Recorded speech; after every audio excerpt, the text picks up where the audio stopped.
Une des raisons pour lesquelles j'ai introduit avec ce chant-là, c'est que c'est en relation avec le thème de l'enseignement de ce matin.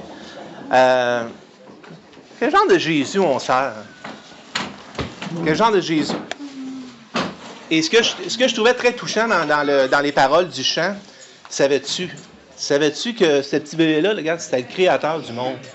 Et vous savez, le danger avec, je dirais, Noël, et notre perception parfois de Noël, c'est que Jésus, ça reste le petit Jésus dans la crèche. Et j'aimerais ça qu'on regarde ce matin, qu'on ajuste les pendules ensemble. Qu'on regarde dans la parole de Dieu ce matin, c'est qui ce petit Jésus-là? Et voir ce que la Bible en dit. J'aimerais ça qu'on regarde. Avant d'aller plus loin, on va introduire en prière, si vous permettez. Seigneur notre Dieu, ce matin, on décide en Église de mettre ce temps à part pour prendre un temps, une pause, Seigneur, pour se remémorer ce jour glorieux. Ce jour, Seigneur, extraordinaire, où tu as visité la terre. Où toi-même, Seigneur, tu as pris un corps d'homme et tu as marché au milieu de nous. Et Seigneur, comme si cela n'était rien, tu t'es vêtu de nos fautes et tu as accompli et satisfait à ta justice, Seigneur, en toutes choses, en allant jusqu'à la croix. Et Seigneur, lorsqu'on regarde la crèche ce matin, lorsqu'on regarde Noël ce matin, on veut voir la croix, on veut voir Christ, on veut voir Jésus, non seulement à la croix, Seigneur, mais Jésus sorti de la tombe. Jésus qui a vaincu la mort. Et Seigneur, on veut se remémorer cette journée-là d'entrée du moment grandiose où toi t'as marché, tu es venu sur la terre au milieu des hommes.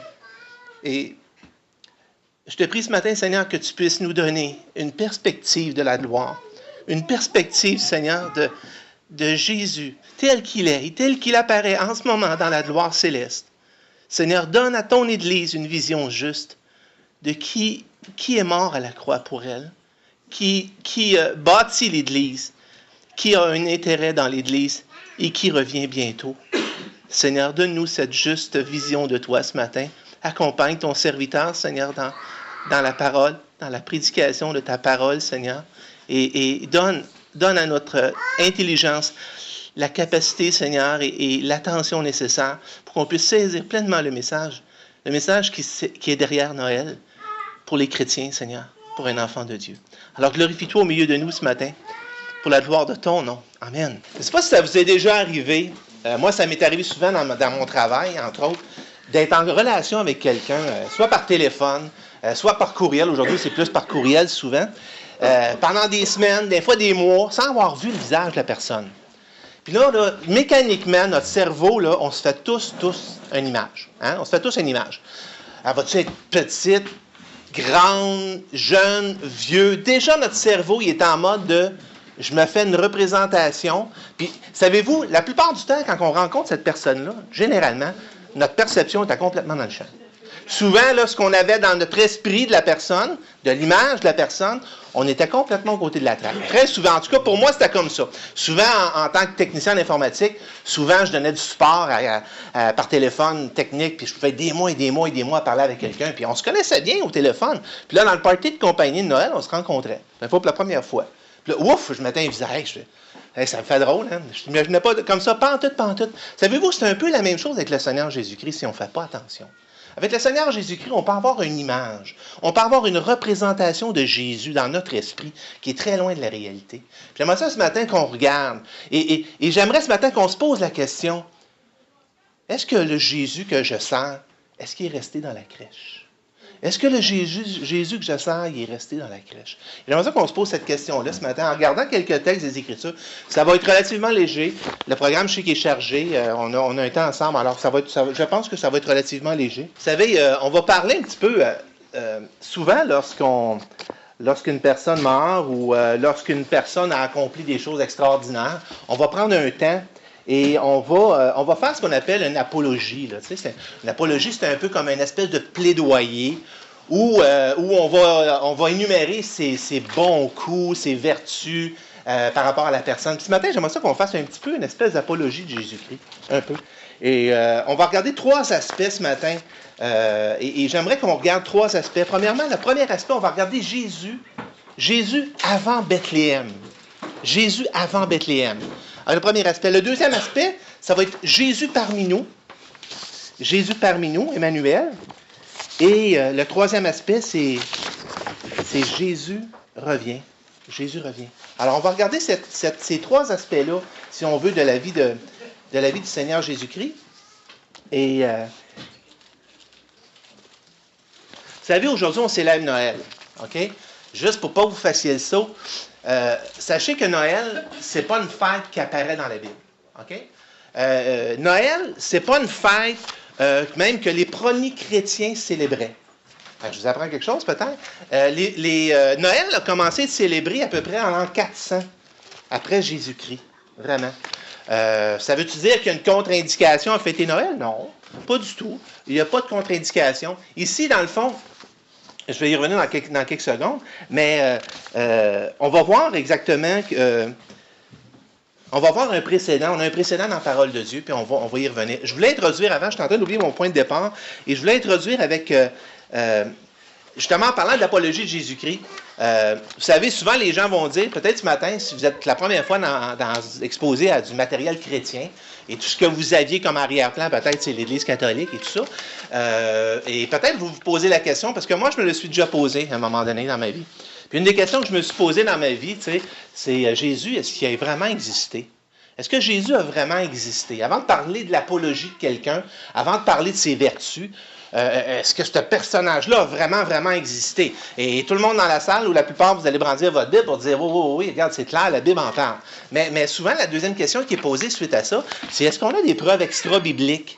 C'est-à-dire en dehors des textes bibliques de l'existence de Jésus-Christ, ce gars-là, qui est passé. OK? Et ça, c'est tous des historiens. OK? On a le Romain Tacite, on a Suétone, Julius Africanus, Pline le Jeune. C'est tous des historiens qui ont existé. Donc, c'est toutes des sources extra-bibliques. OK? Donc, c'est pas des Juifs, c'est pas des chrétiens, c'est pas des textes provenant de la Bible, mais il y a des milliers de textes comme ça qui vont démontrer l'existence historique de Jésus-Christ. Alors, c'est plus un fait. Aujourd'hui, il y a très peu de personnes. Il y était une époque, vous savez, il y était une époque où ce que les grands philosophes ont remis comme en question même l'existence de Jésus. 1800, au début des années 1800, si ma mémoire est bonne. Puis cette théorie-là a été rapidement abandonnée lorsqu'un philosophe, et je n'ai pas le nom ici, mais un philosophe athée a fait des investigations. Puis en faisant des investigations, il est venu face à face avec le fait incontestable. On ne peut pas nier le passage d'un homme qui s'appelait Jésus de Nazareth. On ne peut pas dire que ce gars-là n'a pas existé, qu'il n'est pas passé sur la terre. Le reste, c'est d'autres choses. Mais le passage et l'historicité de Jésus-Christ, elle est clairement démontrée par une multitude de documents. Alors, si on entend l'argument ce matin, tu me parles de Jésus, ce gars-là, il a-tu vraiment existé? Écoutez, faites vos devoirs. Si vous n'êtes pas sûr de ça, faites vos devoirs. Allez voir un peu, allez sur Wikipédia, faites Jésus-Christ. Là. C'est simple. Aujourd'hui, on a toutes les réponses qu'on veut. Cherchez, vous allez voir que ce gars-là, il a vraiment, vraiment existé. Puis c'est intéressant de voir, dans les sources, dans les différentes sources qui sont citées, de voir un peu ce qui est dit. Et on voit ici que dans le Romain Tacite, il va dire ici, il va mentionner, il mentionne le nom chrétien. Puis il dit dans le texte, nommé ainsi d'après Christus, qui est le latin pour Christ. Okay? Il dit qu'il souffrir sur Ponce Pilate. Alors il rajoute de l'information. Puis vous savez, si on regrouperait tous les éléments non bibliques, extra-bibliques, on pourrait pratiquement reconstituer les évangiles, tellement il y a des témoignages. OK? Alors, c'est quelque chose qu'on ne peut pas annuler. On ne peut pas dire que Christ n'est pas passé. On ne peut pas dire que ce gars-là, il n'a pas passé sa terre. C'est absolument impossible. C'est absurde. Et quelqu'un qui a le moindrement une intégrité puis une honnêteté dans sa démarche et dans sa recherche, il va arriver face à face avec ce fait-là. C'est incontestable. On a un qu'on connaît un petit peu plus, souvent qu'on entend parler. C'est Flavius Joseph. Flavius Joseph, qui est un historien de l'époque contemporaine de Jésus et qui a attesté plein de choses, que Jésus est mort sous Pilate. On a même un document, je ne l'ai pas mis ici, on a même un document qui est tiré des documents du judaïsme, entre autres, là, qui est des documents complètement à part, et dans lequel on va dire que Jésus a été accusé, il a été condamné à mort sous Pilate, il a été crucifié, puis il a été condamné pour sorcellerie. Puis c'est intéressant ça, parce que quand vous lisez les évangiles, vous vous souvenez à un moment donné, Jésus, il va dire à un moment donné, les Juifs vont arriver, les pharisiens, les grands religieux de son époque. Jésus il est venu renverser le système qui était en place à ce moment-là. Et ils sont arrivés auprès de Jésus, puis ils ont dit à Jésus, Jésus, toi là, ce que tu fais, tes miracles, là, parce que là, ils ne pouvaient pas contester ce qu'ils voyaient. Il y avait trop de témoignages. Alors il dit, les miracles que tu les fais par Belzébul, par la puissance des démons. Alors, il attribuait à Jésus. C'est là que Jésus il va dire, tous les péchés vont être pardonnés aux hommes, mais le péché contre le Saint-Esprit ne sera jamais pardonné. Il faisait vraiment référence à cette contestation-là, au fait que les Juifs ne voulaient pas reconnaître l'œuvre de Dieu, et il l'attribuait. Mais voyez-vous, c'est même resté dans sa condamnation dans les Écrits, ça. Hein, dans les Écrits, c'est même resté dans sa condamnation. Alors, ils ont dit, c'est un hérétique qui veut détourner les gens de la foi. OK, parce qu'il y avait un gros monopole religieux. Les pharisiens contrôlaient à ce moment-là. Il y avait un gros monopole religieux. Alors, Jésus arrivait, là, puis il venait briser ce monopole-là. Alors, il disait, c'est un hérétique, et en plus, il est sous l'emprise de démons parce qu'il fait des miracles par la puissance de... Alors, ça a même resté dans les Écrits. C'est intéressant d'aller voir ce que l'histoire a à dire, parce que si vous cherchez, vous allez trouver la vérité. C'est ça que Jésus a promis. OK? Alors, on a plusieurs témoignages comme ça. Alors... la question, comme je disais ce matin, qu'on doit se poser, c'est est-ce que Jésus est resté dans la crèche pour moi? Et comme je disais tantôt, il n'y a aucune interdiction, même si la Bible ne parle pas de Noël en proprement dit, il n'y a aucune contre-indication à célébrer, à prendre un temps. Et c'est intéressant, je regardais et je me disais, j'ai-tu un exemple dans la Bible? Un exemple d'une fête vous savez, parce que les Juifs, c'était simple, parce qu'il y avait plein de fêtes dans la vie du peuple de Dieu qui avait été déjà prédéterminée par Dieu. Hein. Dieu avait institué toutes les fêtes, toutes les célébrations. Il y avait plein de fêtes qui étaient instituées. C'était simple. Là, et la fête que les chrétiens ont célébrée après la venue de Jésus, principalement, c'est surtout la Pâque. Mais comme je le disais tantôt, Noël a apparu juste à peu près en l'an 400, la célébration de Noël. Mais c'est intéressant de voir que dans l'historique, dans la parole de Dieu, on a un précédent. Et un précédent dans Esther 9, 27. Puis, je ne sais pas si vous vous souvenez de l'histoire, mais dans l'histoire d'Esther, on a des personnages, on a Haman, on a Mardoché, Mardoché et Haman. On a Esther qui est la reine. Et à un moment donné, ce qui se produit, c'est que Haman va comploter contre le peuple de Dieu pour anéantir totalement le peuple de Dieu. Il va faire signer un édit du roi pour anéantir complètement le peuple juif. Et Esther, Dieu l'a emmené providentiellement à la tête d'un pays. Il l'a placée reine. Et étant reine, elle l'intercède au nom du peuple de Dieu. Et par son intercession, par l'action de Dieu, le peuple juif a été épargné.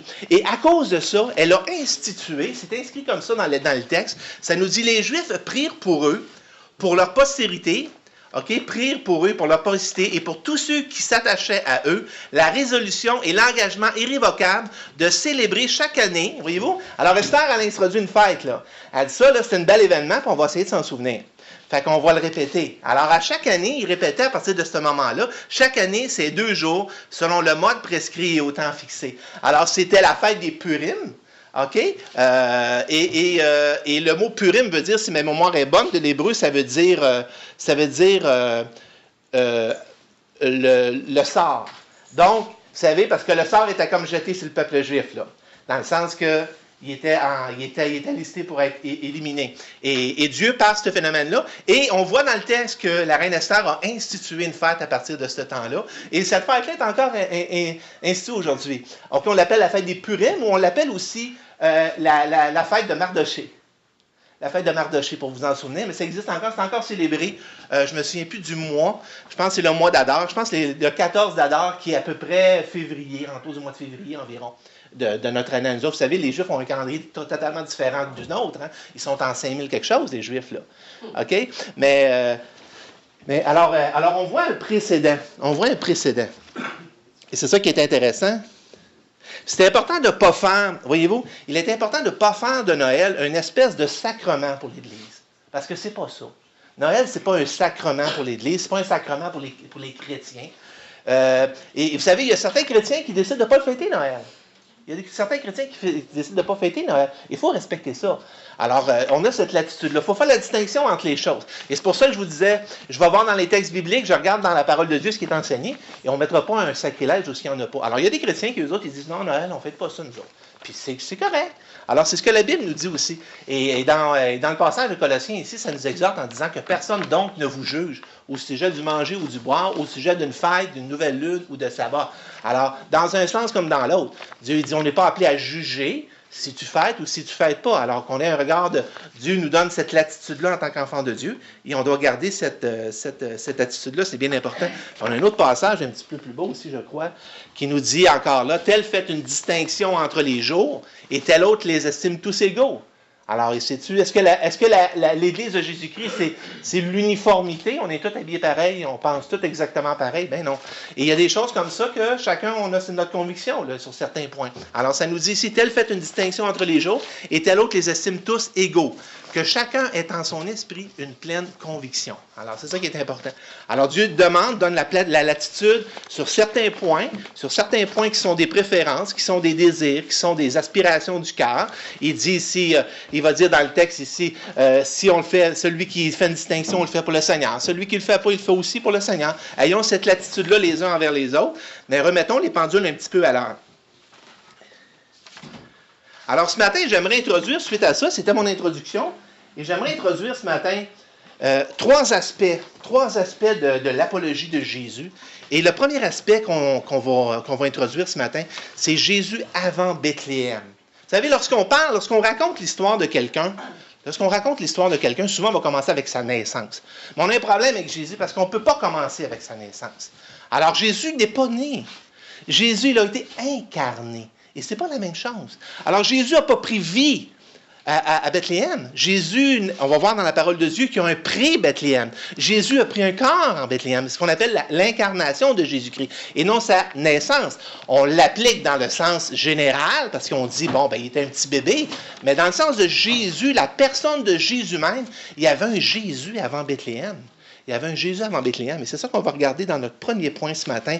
Et voyez-vous, le premier passage que j'aimerais attirer votre attention, c'est dans Michée 5.1, qu'on connaît bien, qui nous dit « Et toi, Bethléem, Ephrata, petite entre les milliers de Juda, de toi sortira pour moi celui qui dominera sur Israël. » Écoutez bien ce qui suit. « Et dont l'origine remonte aux temps anciens. » Ah, l'origine, OK? L'origine remonte au jour de l'éternité. Jésus, il y avait un pré-Bethléem.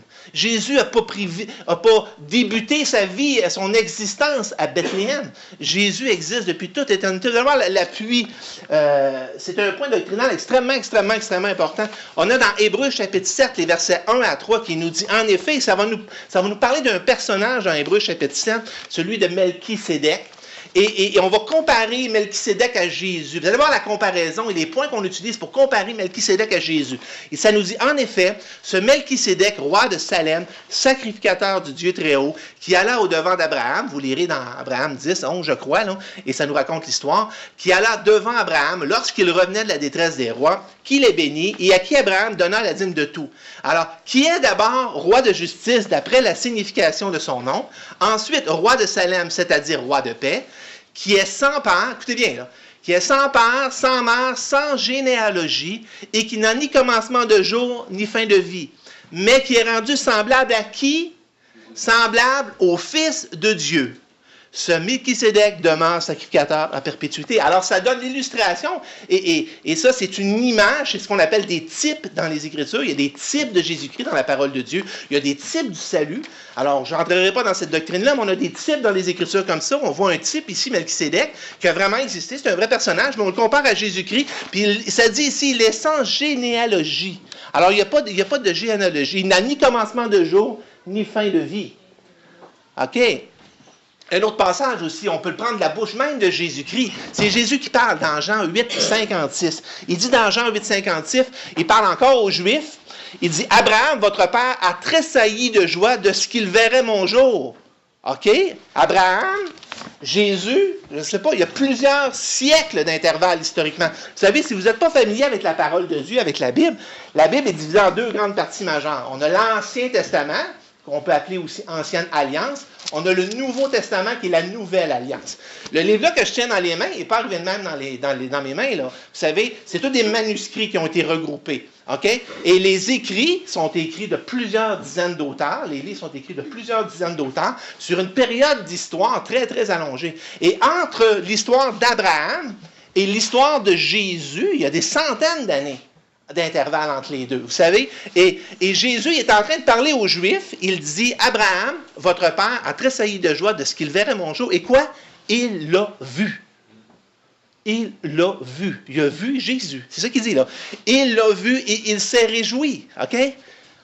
Puis, Jésus leur dit, en vérité, un autre passage, en vérité, je vous le dis, avant qu'Abraham fût, je suis. Puis vous savez, au verset 59, qui suit après ce que les Juifs vont faire, ils vont prendre des pierres pour le lapider. Parce que Jésus est en train d'utiliser ici le je suis.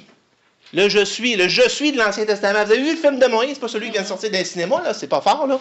Mais je veux dire, l'ancien film de Moïse, là, il dit, quand Moïse il voit le buisson ardent, puis il dit, Seigneur, tu m'envoies là, mais qui c'est que je vais dire qui m'envoie? Il dit, lui, je suis. Je suis, là, c'est le nom sacré de Dieu, là. Et il dit ici, avant qu'Abraham fût, je suis, là, les Juifs, il dit, tu te fais Dieu, là. Alors, et je suis, le je suis. Alors, c'est fort, là. Écoutez, au commencement, ça nous dit, Jean 1:1-3, au commencement était la parole, et la parole était avec Dieu. Et là, on a l'image de la parole, puis on va prendre la parole, on dit, la parole a été faite chair, elle est venue parmi nous, et ça nous parle de Jésus dans le contexte, vous irez voir. Au commencement était la parole était avec Dieu, et la parole était Dieu. Elle était au commencement avec Dieu. Toutes choses ont été faites par elle, par la parole, par Jésus, et rien de ce qui n'a été fait sans elle. Jésus a tout créé. Jésus a tout créé. Et c'est ça que la Bible nous dit. Alors, ce matin, je ne sais pas si votre vision de Jésus-Christ, c'est ce petit Jésus-là. C'est ce petit Jésus-là, ou si c'est le grand Jésus des Écritures. Parce que le grand Jésus des Écritures, on va le voir tout à l'heure. Vous savez, Jésus, il revient. Vous savez, Jésus revient. Hein? Il y a une chanson dans le temps des fêtes que je déteste. Je vous avoue, là, si je vais chez vous et je l'entends, ça me cille les oreilles. C'est la chanson qui dit « Petit Papa Noël ». Petit Papa Noël, quand tu descendras... Non, le Papa Noël, c'est pas Papa Noël qui va descendre du ciel, c'est Jésus-Christ qui va descendre du ciel. C'est lui qui s'en vient. C'est ça que la Bible enseigne. C'est pas le Papa Noël, là. C'est Jésus qui s'en vient. Parce que c'est ça que la Bible annonce. Puis on a remplacé aujourd'hui dans les valeurs, puis dans toute notre vision de Noël, on a chamboulé la vision. Mais c'est Jésus-Christ qui s'en vient. Et c'est pas pareil du tout. Et on voit ici que la parole, Jésus a fait tout ce que l'univers contient. Tout ce que l'univers contient, c'est bien important. Il y a bien des hérésies, il y a toutes sortes de faux enseignements qui circulent concernant Jésus-Christ. Il y a certains qui vont dire que Jésus, c'est un prophète. Jésus, il est venu pour nous donner une manière de vivre. C'est un bon philosophe. Vous savez une chose? Si Jésus dit, si Jésus crie, si je ne peux pas me fier aux paroles qui émanent de la bouche de Jésus quand il parle de lui-même et de ce qu'il est, si je ne peux pas me fier à ça, puis que c'est un paquet de mensonges, pour moi, là, Jésus, là, ça ne tient pas la route. Là. Mais vous savez, alors les gens qui vont dire, écoute, Jésus, c'est juste un bon philosophe. Oui, mais regarde, il dit la vérité ou il ne dit pas la vérité? Il est fiable ou il n'est pas fiable? Il est la vérité ou il n'est pas la vérité? Alors, est-ce que je vais... Je ne peux pas dire, il me donne un bon exemple, mais oui, mais regarde qu'est-ce qu'il dit de lui-même. Regarde qu'est-ce que Jésus dit de lui-même. Peux-tu croire le reste des paroles qu'il va dire sur qui il est et qu'est-ce qu'il est venu faire? Et regardez bien ce que ça nous dit encore ici. Ayez en vous les sentiments qui existaient en Jésus-Christ, l'existant en forme de Dieu, OK? Sous la morphe, c'est le mot morphe qui est la forme de Dieu, n'a point regardé comme une poire arrachée d'être quoi? D'être quoi? Égal à Dieu. C'est ça, il n'y a pas un ange là. Vous savez, même Satan, la Bible nous dit dans Ézéchiel et dans Isaïe, ça nous parle de Satan. Satan, ça dit, il a voulu monter son trône, puis Dieu l'a précipité. Mais là, ici, ça nous parle de Jésus, qu'il est l'égal à Dieu. Et c'est clair dans les Écritures. Si on ne croit pas ça, on est obligé de tordre les Écritures. Alors, Jésus est l'égal de Dieu. Jésus, et ça nous dit ici qu'il est qu'il est l'image, ayant vous les sentiments lesquels, existant en forme de Dieu, n'a point regardé comme une proie arrachée d'être égal avec Dieu. Et ça va dire plus loin, mais il s'est dépouillé lui-même. Il s'est dépouillé lui-même. Et ça nous dit, c'est encore là, Hébreux 10:5, c'est pourquoi Christ, entrant dans le monde, dit, tu n'as voulu ni sacrifice, ni offrande, tu as fait quoi? Tu m'as formé un corps. Tu m'as formé un corps. Jésus existe de toute éternité. C'est une vérité transcendante. C'est dans la parole de Dieu. C'est partout. Ça nous conduit à notre deuxième point de ce matin. Et notre deuxième point de ce matin, c'est... vous savez, Ecclésiaste a dit dans Ecclésiaste 5:1, il dit « Ne te presse pas d'ouvrir la bouche et que ton cœur ne se hâte pas d'exprimer une parole devant Dieu, car Dieu est au ciel et toi sur la terre. Que tes paroles soient donc peu nombreuses. » Et il va dire dans un autre passage, lors de la dédidace du temple de Salomon, il va faire une longue prière. Puis à l'intérieur de cette prière-là, il va dire « Mais quoi? Dieu habiterait-il véritablement avec l'homme sur la terre? Voici les cieux et les cieux des cieux ne peuvent te contenir. Combien moins cette maison? » Alors il pose la question, et Dieu resterait-il, pourrait-il rester? Il dit, ça se peut pas. Mais voyez-vous, la réponse, on l'a. On l'a dans Matthieu 1:23. Ça nous dit que la Vierge sera enceinte, elle enfantera un fils, et on lui donnera le nom d'Emmanuel. Le mot Emmanuel veut dire Dieu avec nous. Et c'est ce que la parole de Dieu nous dit. Oui, Salomon, oui, Dieu va descendre, Dieu va habiter parmi nous, dans la personne de Jésus-Christ. Dans la personne de Jésus-Christ. Alors, on a Dieu avant Bethléem. On a Dieu à Bethléem. Emmanuel, Dieu avec nous. Emmanuel, Dieu avec nous. D'autres passages aussi, en regardant dans Jean, chapitre 1, les versets 14, ça nous dit « La parole a été faite chair. » C'est la suite du passage que j'avais lu tout à l'heure. « La parole a été faite chair et elle a habité parmi nous, pleine de grâce, de vérité. Et nous avons contemplé sa gloire, une gloire comme la gloire unique venue du Père. » La gloire de Dieu. Vous savez, vous voulez voir Dieu. C'est plate, hein? Parce que dans notre culture, là, on a souvent donné l'image que Dieu, c'est un tyran, que Dieu, dans le fond, si tu vas avoir quelque chose, là, puis malheureusement, dans notre arrière-plan catholique, souvent, on nous disait, passe par Marie. Marie, elle va aller voir Jésus, puis elle va l'amadouer un petit peu parce que Jésus offre. Elle va aller voir Dieu, puis elle va l'amadouer. Puis souvent, même dans notre vision du christianisme, souvent, on va se dire, Jésus, moi j'aime Jésus. Le Père, on a comme quelque chose, on s'imagine que... Puis, vous savez, Jésus, il va dire à un moment donné, il dit, vous savez, en ce jour, je ne prierai pas le Père pour vous, car le Père même vous aime. Le Père même vous aime parce que vous avez cru que j'étais sorti de lui.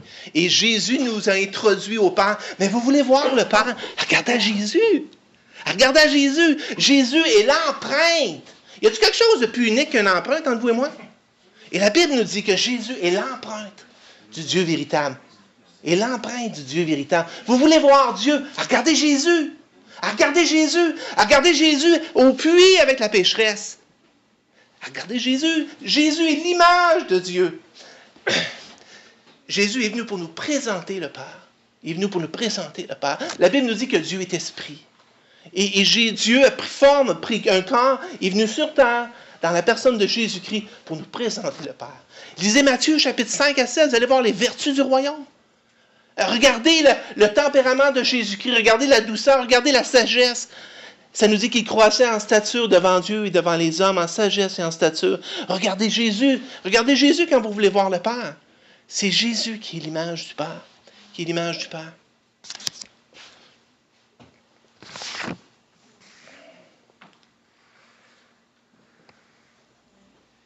Pourquoi Jésus est venu? Pourquoi sa première venue?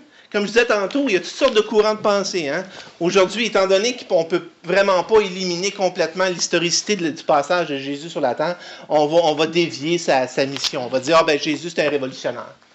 J'avais un de mes patrons qui me disait, Denis, Jésus, c'est un hips. Là. C'est un hippie, là, il s'est fait un trip là, avec une gang. Tu sais, il y a toutes sortes de courants de pensée là, qui courent. Là. Il y a toutes sortes d'affaires. Et étant incapable vous savez, de détruire l'historicité, parce que les preuves sont là, on va détruire la mission de Jésus. Pourquoi il est venu? Il est juste venu pour nous donner un bon pattern de vie. Il va vous montrer comment vivre, là, puis faites comme moi. C'est ça qu'il est venu? Alors, il est venu pour nous dire, aime ton prochain comme toi-même. C'est vrai qu'il le dit. C'est vrai qu'il a dit ça, mais il n'a pas dit juste ça, Jésus. Il a dit plein d'autres choses. C'est quoi la mission fondamentale de Jésus-Christ, la raison d'être de la crèche, la raison d'être de Bethléem, la raison de sa venue sur terre? C'est quoi la raison? Nous sauver. Nous sauver.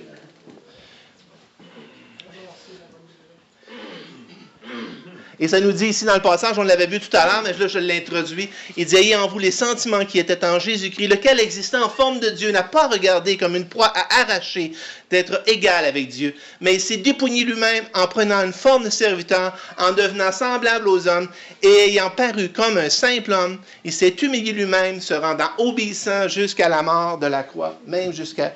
Vous savez, la divinité de Jésus-Christ, c'est tellement important. Il ne faut pas, si vous êtes un chrétien ce matin, il ne faut pas que vous cédiez à cette pression-là de faux enseignements qui circulent et qui pressent contre nous. C'est fondamental, la divinité de Jésus-Christ. Vous savez, moi, au début de ma vie chrétienne, je me disais à un moment donné, je ne le disais pas comme ça, mais je le pensais. Je disais, ouais, Dieu, il y a le beau jeu dans ça. Là. Il envoie quelqu'un à sa place. Franchement, là, je ne sais pas si vous êtes déjà posé la question, là. Dieu, il envoie quelqu'un à sa place. Puis on me dit, il faut t'aimer Dieu. Ça m'aide, ça? Tu sais, Dieu qu'on voit là-bas, là, puis il envoie quelqu'un à sa place. Oh, l'amour de Dieu, moi, j'envoie mon enfant. Tu sais, je n'arrivais pas à saisir ça. Puis ça, là, tu le comprends juste si tu saisis pleinement la Trinité. Si tu comprends très pleinement la Trinité. Regardez la Trinité, ce que ça dit. Jésus s'est rendu obéissant jusqu'à la mort de la croix. Il n'est pas allé là contre son gré. Jésus était Dieu fait homme. Dieu a été crucifié à la croix. Dieu a porté la peine de nos péchés en Jésus-Christ. Et la divinité de Christ, c'est fondamental. T'enlèves ça, il n'y a plus de christianisme, il n'y a plus rien, il n'y a plus de Jésus, il n'y a plus de vie après la mort, il n'y a plus rien. La divinité de Christ, c'est essentiel. Et c'était quoi la mission de Jésus, la raison fondamentale pour laquelle il venait? Ici, dans le passage, ici encore là, il va dire ici... je pense que c'est un autre passage un petit peu plus loin. Il va dire ici, Jean 12, 47, il va dire, si quelqu'un entend mes paroles, il ne les garde point. Il dit, ce n'est pas moi qui le juge, car je ne suis pas venu, pourquoi? Je ne suis pas venu pour juger le monde. Jésus, sa première venue, là, c'était pas pour juger qu'il était venu, là. Il est venu pour sauver. Pour sauver. Puis c'est pour ça qu'il dit ici, ce n'est pas moi qui le juge. Pourquoi? Parce que, comme je disais la semaine dernière, Dieu ne vous juge pas sur vos péchés. Il vous juge en rapport avec votre relation avec une personne. Parce que tous ici dans la salle, on peut tous lever la main, on a tous rompu, on a tous péché, on a tous des pécheurs d'une manière ou d'une autre. On a tous manqué la loi parfaite de Dieu. Et à cause de ça, nous sommes tous coupables. Et Dieu est venu, Jésus a envoyé son Fils pour sauver, pour payer la peine de tes fautes à ta place et t'assurer le ciel. Vous savez?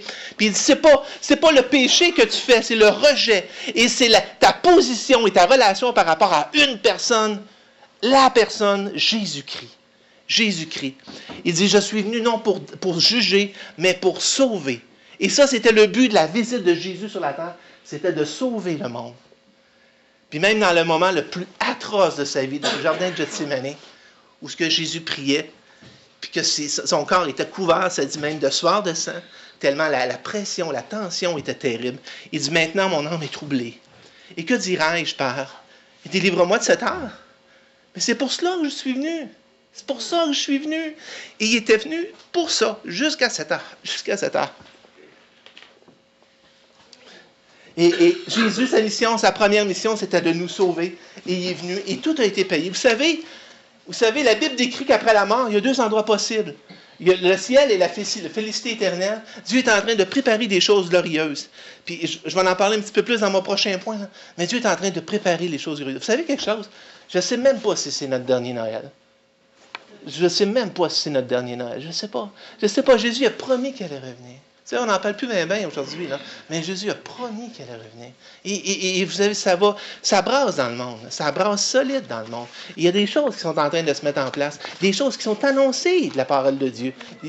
De plus de 2000 ans qu'on annonce le retour de Jésus-Christ. Et Jésus-Christ, il y a des éléments qui se mettent en place en ce moment et qu'on voit là encore en train de se présenter sous nos yeux. Mais Jésus, sa première venue était vraiment pour sauver. Sauver et non condamner. Mais sa deuxième venue va être très différente. Malheureusement. Et c'est ce qui nous introduit à notre troisième point. Et notre troisième point, ça nous dit que Jésus va revenir. Alors, on parle de Jésus à Bethléem. On parle de Jésus parmi nous. Puis là, maintenant, on parle de Jésus qui revient. On parle de Jésus qui revient. Et ça nous dit dans Apocalypse, vous savez, dans le livre de l'Apocalypse, le mot Apocalypse veut dire, en anglais, on dit Revelation. Le mot Apocalypse veut dire la révélation, le dévoilement. Imaginez que j'ai une sculpture incroyable ici, là, puis j'ai un voile qui la recouvre, et je vous assemble, puis je vous dis, venez voir, je vais vous présenter mon œuvre, et je retire le voile. Ça, c'est l'Apocalypse. L'Apocalypse, là, c'est la révélation de Jésus-Christ.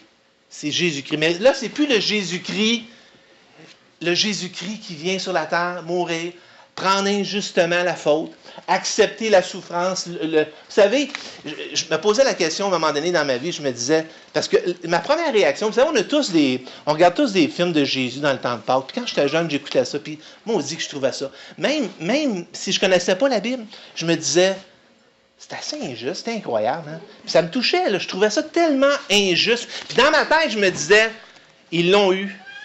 Ils l'ont eu. C'était un complot. C'était un complot qu'il y a eu. Il y a une gang encore là, de religieux là, qui ont ramassé Jésus, qui n'étaient pas d'accord avec son message, puis ils l'ont eu. Puis je comprenais l'Évangile, mais je comprenais l'Évangile que Jésus avait été la victime d'un complot d'homme. La victime d'un complot d'homme. Vous savez, Jésus, il dit, personne ne m'ôte ma vie. Personne ne me prend ma vie. J'ai le pouvoir de la donner, j'ai le pouvoir de la reprendre. Voici l'ordre que j'ai reçu de mon Père. Personne n'a pris la vie de Jésus-Christ. Personne n'a pris la vie de Jésus-Christ. Jésus-Christ a donné sa vie. Jésus-Christ a donné sa vie de son plein vouloir. À la croix, il a dit, ça dit, et il rendit l'Esprit. Il rendit l'Esprit. À tout moment, sur la croix, il aurait pu dire, je descends d'ici, là, puis je détruis tout le monde, là.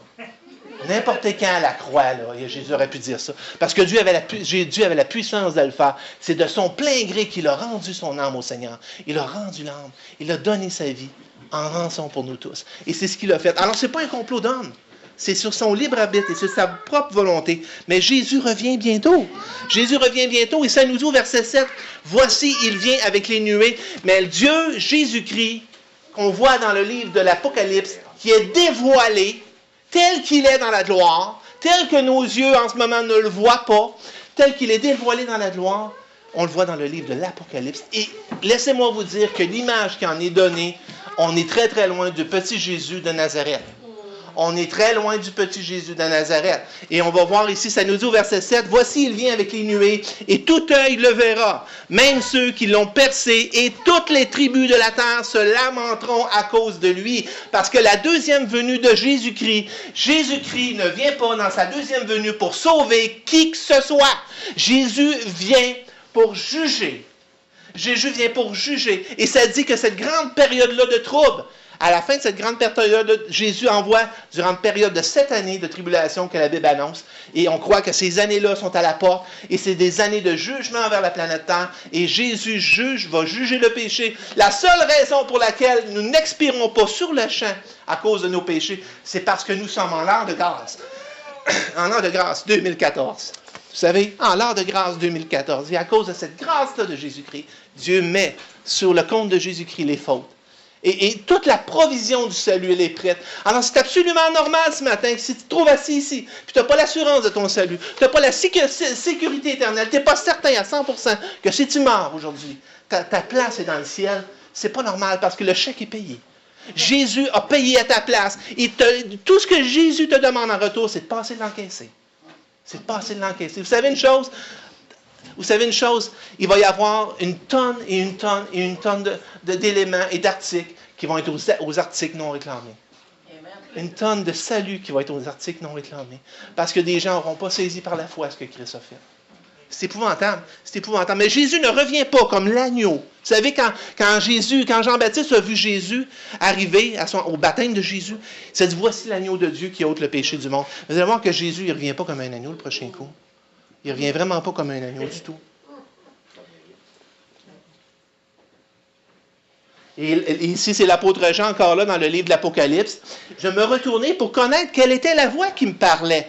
Et après m'être retourné, je vis 7 chandeliers d'or. Et au milieu des 7 chandeliers, quelqu'un qui ressemblait à un fils d'homme, vêtu d'une longue robe, ayant une ceinture d'or sur la poitrine. Sa tête et ses cheveux étaient blancs comme de la laine blanche, comme de la neige. Ses yeux étaient comme une flamme de feu. Ses pieds étaient semblables à de l'airain ardent, comme s'il eût été embrasé dans une fournaise. Et sa voix était comme le bruit de grandes eaux.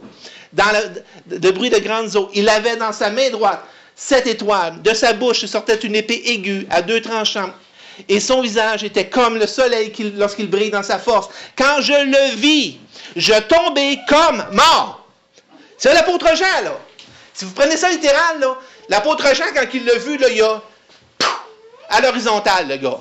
Là, c'était plus le Jésus là, que lui avait vu. Lui, il voyait Jésus dans sa gloire. Là. Il voyait vraiment Jésus dans sa gloire. Et j'aimerais ce matin qu'on puisse focusser, qu'on puisse s'arrêter quelques secondes à voir quel Jésus on sent. Quel Jésus on sent.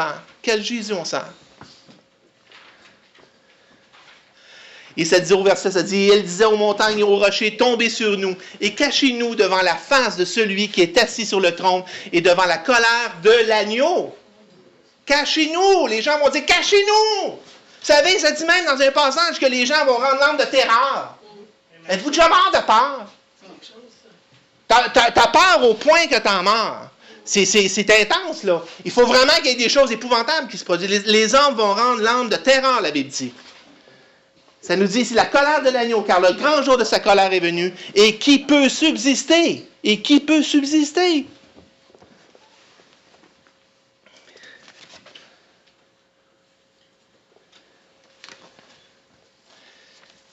Je leur ai donné la gloire que tu m'as donnée, afin qu'ils soient un. Et ça, c'est le dernier point que je voulais mentionner.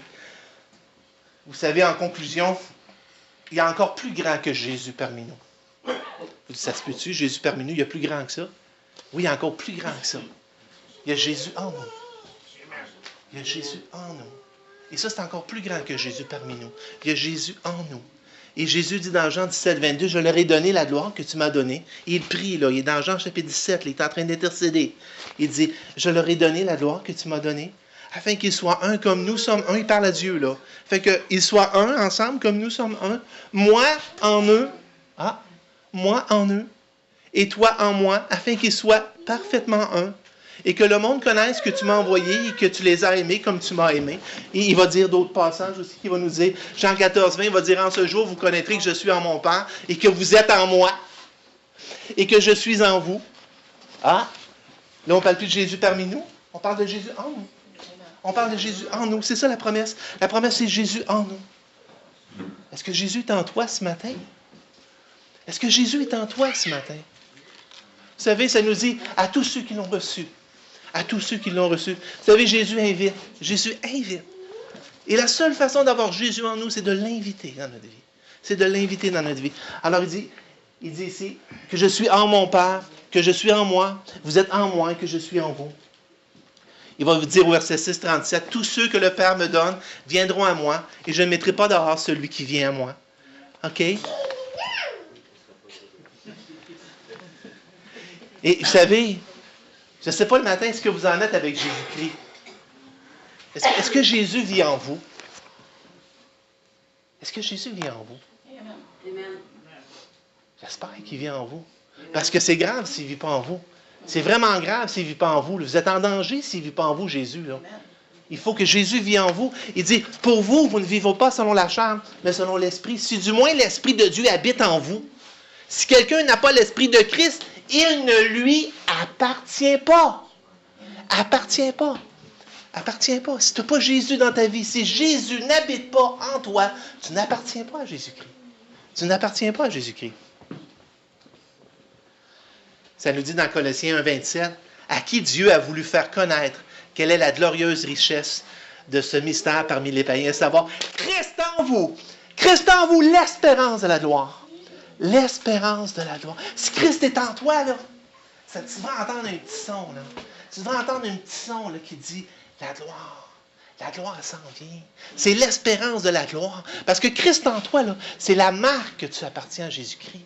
C'est la démonstration. Dans un autre passage, ça va dire l'Esprit lui-même atteste à notre esprit que nous sommes enfants de Dieu. As-tu la présence de Jésus-Christ dans ta vie? Es-tu né de nouveau? Parce que c'est l'espérance de la gloire. C'est la marque de Jésus sur ta vie. C'est la marque de Jésus. Christ en vous, L'espérance matin, est-ce que Jésus est le petit Jésus de la crèche pour vous? Est-ce que Jésus est le petit Jésus de la crèche? Hein? Et j'aimerais terminer avec un chant. J'aimerais que vous pensiez un petit peu aux paroles. Je suis tombé là-dessus. Je vais vous aider un petit peu plus à remettre les choses en perspective, peut-être, dans notre vision de Jésus. Est-ce que vous le voyez toujours comme le petit Jésus? Est-ce que vous lui faites confiance dans votre vie? C'est facile de dire ça. Mais est-ce que c'est Jésus qui dirige ta vie? Est-ce que Jésus prend les décisions dans ta vie? Est-ce que tu consultes Jésus sur ta manière de vivre, de décider, de choisir, de tes projets, de tes décisions? Est-ce que tu consultes Jésus dans ta vie? Hein? Ah oui, je crois que Jésus il est tout puissant. Je crois que Jésus... Mais est-ce que je crois que Jésus peut prendre la direction de ma vie? Oui, vous regardiez, vous écoutez.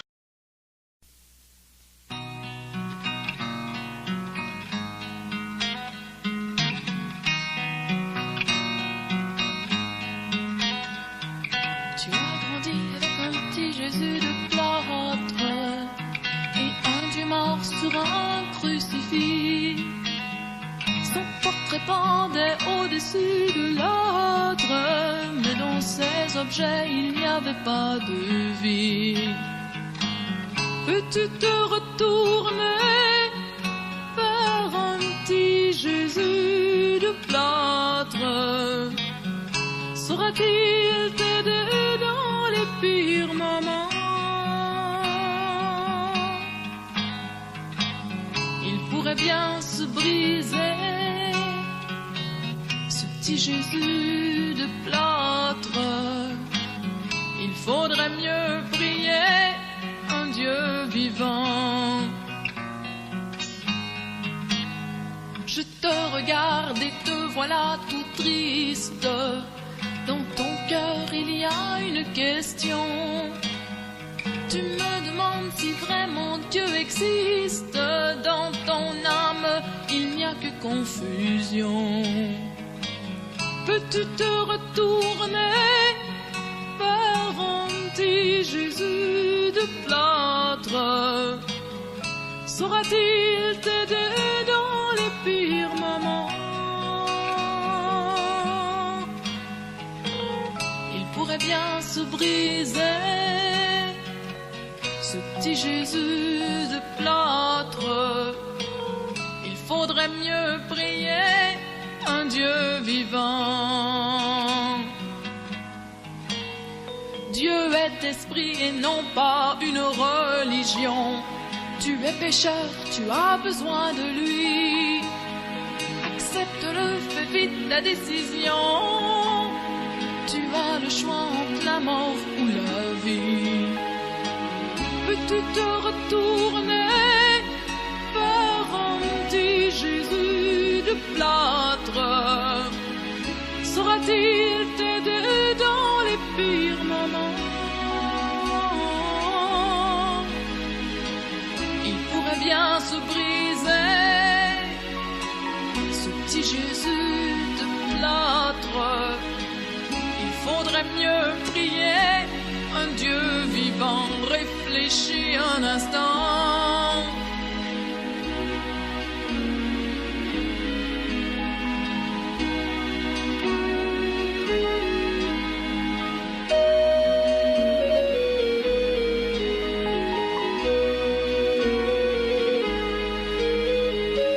Peux-tu te retourner vers un petit Jésus de plâtre?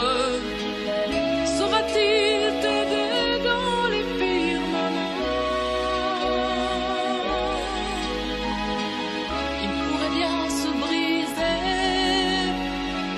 ton petit Jésus de plâtre. Viens donc rencontrer le Dieu vivant.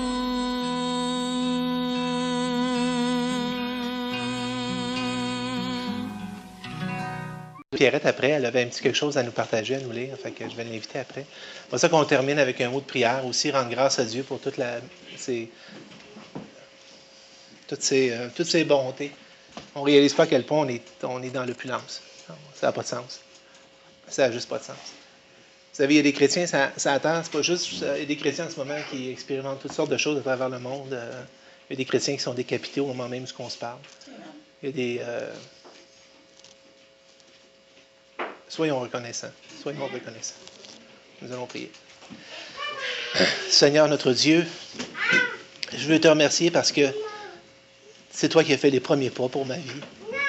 Seigneur, c'est tout le temps toi qui fais les premiers pas.